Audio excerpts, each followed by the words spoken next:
Former military officials claim China and Russia are together, hanging out, holding hands, practicing for military strikes against the U.S.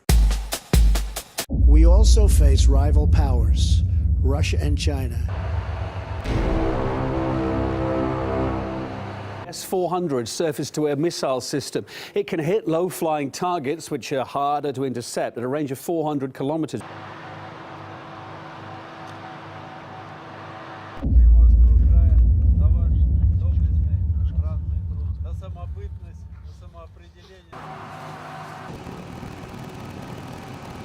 Maximum target speed of that missile is 4.8 kilometers a second.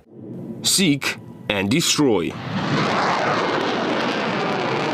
Planes, helicopters, and even missiles, you name it. The S-400 Triumph can locate and hunt down almost any flying target.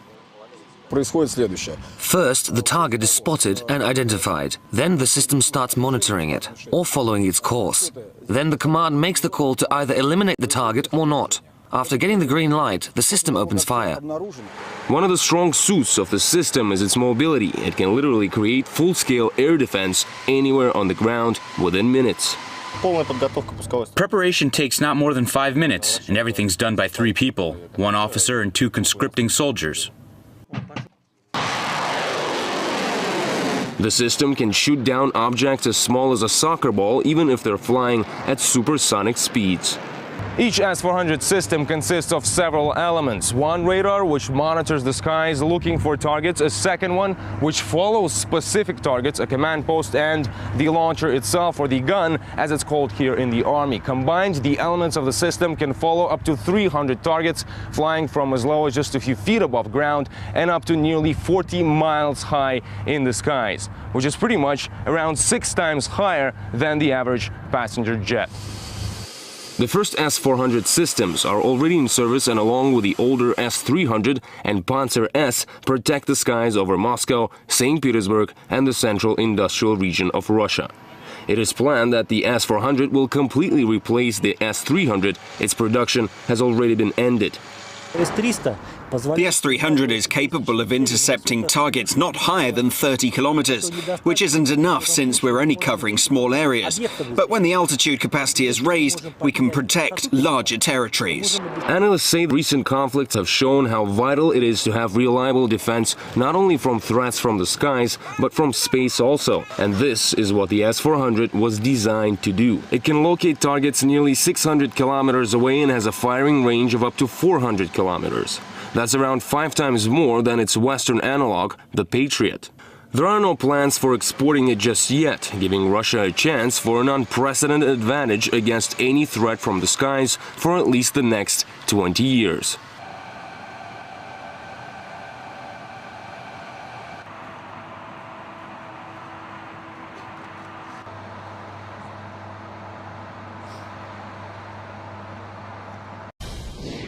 Well, they are not bumping around here. U.S. and South Korean soldiers training in the mountains near where those Olympics will be held, not too far from Seoul. The former Deputy Secretary of State, Director of the National Intelligence, John Negroponte, joining us right now. Sir, always good to have you. Thank you for taking the time. You know, I'm increasingly wondering whether there will be an Olympics. I guess it depends on the next missile test or what we do in response or what the North Koreans do after that. But what do you think?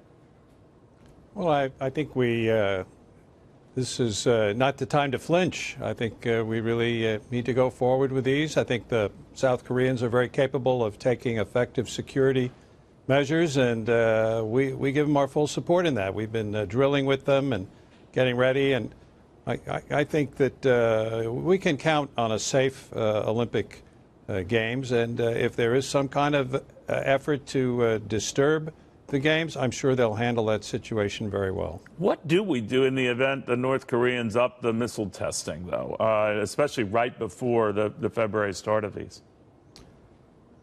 Well, I mean, this is a very serious situation, and hopefully some kind of result will come from the efforts to pressure North Korea to abandon its program, or at least come to the negotiating table. I know there's a lot of diplomatic activity going on behind the scenes. I know there are efforts to enlist the support of the People's Republic of China. I think this is there's no silver bullet here, no easy solutions. You know, I wonder, though, yesterday when President Trump had his America First national security speech, laid out our strategy, one of the things he said of China was that it was a strategic competitor. Ambassador said it's pursuing policies of economic aggression that's aimed at weakening the U.S., and by association, Russia isn't much better. Whatever your individual thoughts on that, are we surprised then when China responds the remarks are reckless and irrational? And probably they're, at least verbally, less inclined to help us on this. What do you think?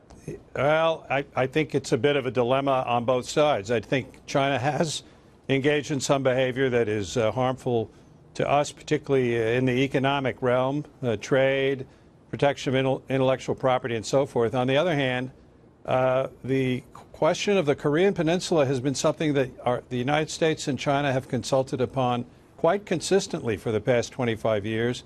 And to the best of my understanding, that still continues. So I would hope, notwithstanding some of the rhetoric that is going on, that this will be an area of continued cooperation. I believe it's certainly in our mutual interest to do that. Yeah, it would seem to be. You know, Ambassador, I'd be curious what you think would be deemed an act of war. I don't want to sound simplistic here, but a lot of people said we shoot down the next missile, or taking it to the next level, we shoot down the bases from which these missiles are launched, if that were to occur. Now, I guess it depends on what your definition of an act of war is, but either would be deemed an act of war, would it not?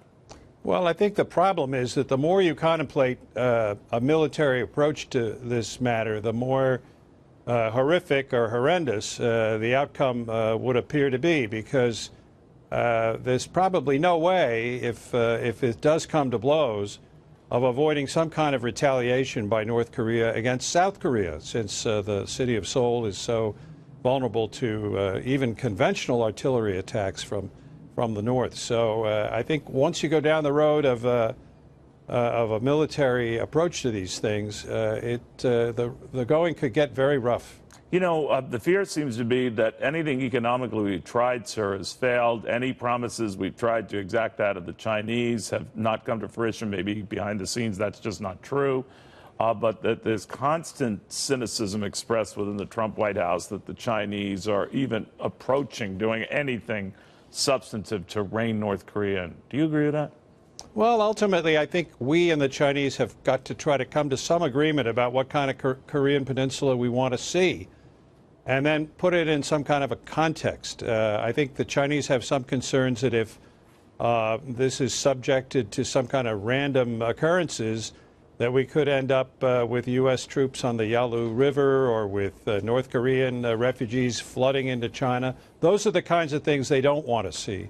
The only way I can see of avoiding that is for us and them to engage in intense diplomacy about the outcome that we want on the peninsula, and then work together along with our allies in Japan and South Korea to achieving that. I think it can be done, but it's a tough row to hoe. It's the toughest problem that's come along in a long time.